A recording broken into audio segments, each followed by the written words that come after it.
sanya sunanka. Kai ne kake lamuni baka da ɗabare jikan, kuma duniyar ta kace dole na dinga bautar ka. Kai ne kake arziki kuma kai ba wanda ke baka. Gani na zo gunka na daga hannuwa duka, ka taimakar Rabbana ba da ni ba kai yi min da nuna. Kai muke wa yabo shugaba Al-Mustapha Daha. Sahabbai na saba zan waka ban saku ba, sun ba da rai da jiki a bayan yaƙi ba fargaba. Dole in saba da majinin manzon wuce ja gaba.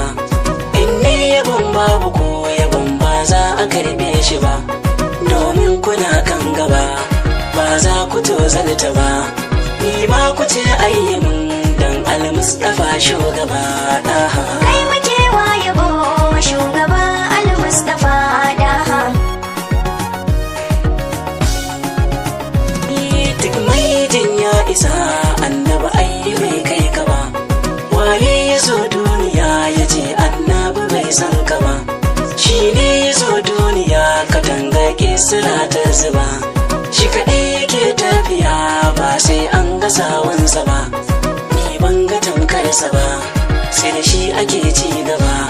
Rabu duk waƙar da zan kayar da ta zaga duniya dan Daha. Kai nake wa yabo shugaba Al-Mustapha Daha.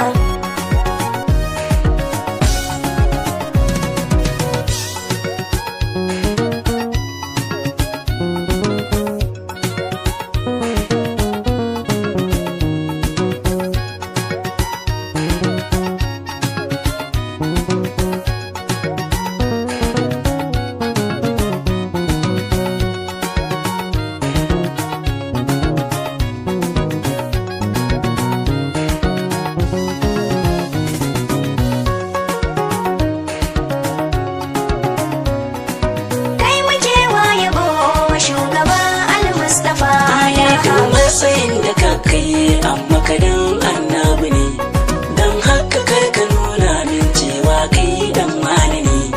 In har ka so annabi ba kai ba shiga tsannani, ko daren kiyama annabi mai ceton mu ne. A sanar da shi gaibu ne, annabi mai ƙaunar mu ne. Mu ayyukan karsa ba har abada ba za a yi ba Daha. Kai muke wa yabo shugaba Al-Mustapha Daha. Annabi ni kai zan riga in zan roƙo gurin Rabbana, domin na san sai da kai sannan zan leka ko ina. Duk wanda ya sami yardar ka shi ne yake dangana. Ka yarda in tsallake tarkon makiya da suka ɗana, manyan su har kankana da waɗanda ke kankwana. Kai min katanga da su su buga su bar ni kar su cin min Daha. Kai nake wa yabo shugaba Al-Mustapha Daha.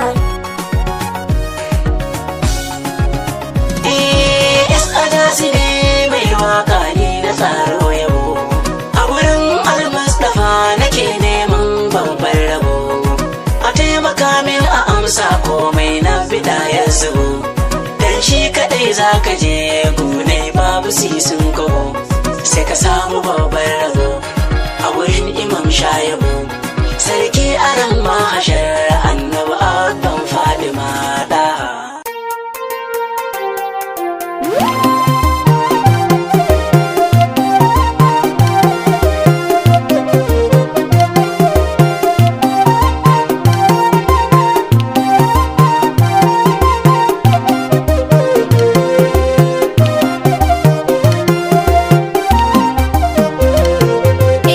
Dan Amina ta hasken haske, shugabana manzon Allah. Dan Amina ta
shafan